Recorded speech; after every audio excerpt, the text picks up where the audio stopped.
Très chers téléspectateurs de Cathol TV Gabon, bonsoir. Soyez les bienvenus pour ce flash d'information du lundi 5 août 2024. Magistère universel.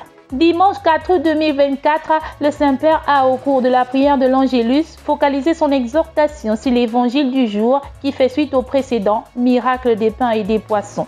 En effet, pour le pape François, si chacun donne aux autres ce qu'il a avec l'aide de Dieu, même avec un peu, tout le monde peut avoir quelque chose. À la question de savoir quel est mon lien avec les biens matériels, le pape François a déclaré que la vie ne peut être comblée par les biens matériels. Seul l'amour peut le faire, mais pour y arriver, il faut ajouter la charité qui ne garde rien pour elle, mais qui partage tout. Toujours au Vatican. C'est dans une lettre adressée aux candidats au sacerdoce, aux agents pastoraux et à tous les chrétiens que le pape François a souligné la valeur de la lecture de romans et de poèmes dans le parcours de maturation personnelle, du fait que les livres ouvrent de nouveaux espaces intérieurs enrichissants et aident à affronter la vie et à comprendre les autres. Pour le pape François, un bon livre stimule le cœur et forme la vie et nous prépare à comprendre et à affronter les situations qui peuvent se présenter dans la vie et enfin aller à la rencontre de Jésus incarné. Magistère local. C'est le samedi 3 août 2024 dernier, à la cathédrale Notre-Dame de l'Assomption, en partant de la cathédrale Notre-Dame-des-Neiges, encore appelée ancienne cathédrale Sainte-Marie, de nombreuses religieuses bleues, enfants de cœur, prêtres et évêques ont fait leur entrée pour Notre-Dame de l'Assomption.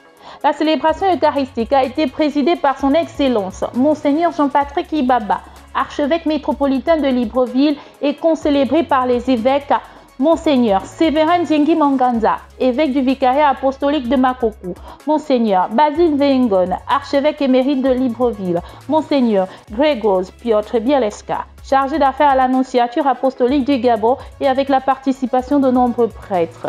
Cette messe a marqué la clôture de l'année jubilaire des 175 ans de présence missionnaire au Gabon des Sœurs Bleues. Église en marche. C'était le dimanche 4 août 2024 à la chapelle Saint-Jean-Paul II de la paroisse Saint-Pierre de Libreville que l'abbé Serge Patrick Mabikassa a présidé la messe d'action de grâce des groupes liturgiques, après une année pastorale comblée de grâce et de communion fraternelle. Après la messe, des parchemins ont été remis aux différents participants. Une joie pour les méritants qui ont rendu gloire à Dieu pour le service au cœur de l'Église. Dans la rubrique nécrologique, la conférence des évêques du Togo annonce à la communauté chrétienne du Togo et du monde entier le rappel à Dieu de son serviteur, son Excellence, Monseigneur Yves Nicodème Anani Bariga Benissam, archevêque métropolitain de Lomé, le dimanche 4 août 2024. Confions au Seigneur l'âme de Monseigneur Yves Nicodème Anani Bariga Benissam. Autre décès. Suite au décès du père Jean-Baptiste Mouyamba, prêtre de la congrégation du Saint-Esprit et vicaire à la paroisse Saint-Jean d'Arc de Likwala, dans le doyenné Sainte-Marie, le programme des obsèques a été rendu public par le métropolitain de Libreville, Monseigneur Jean-Patrick Ibaba.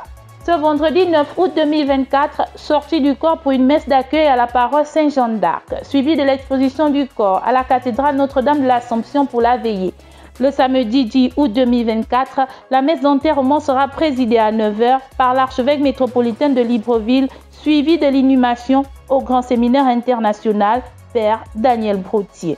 Chers téléspectateurs de Cathol TV Gabon, c'est ainsi que s'achève votre flash d'information de ce lundi 5 août 2024. Nous vous remercions de l'avoir regardé. En marche vers les 200 ans de l'histoire de l'évangélisation de l'Église catholique au Gabon, gardons la foi, l'espérance et la charité.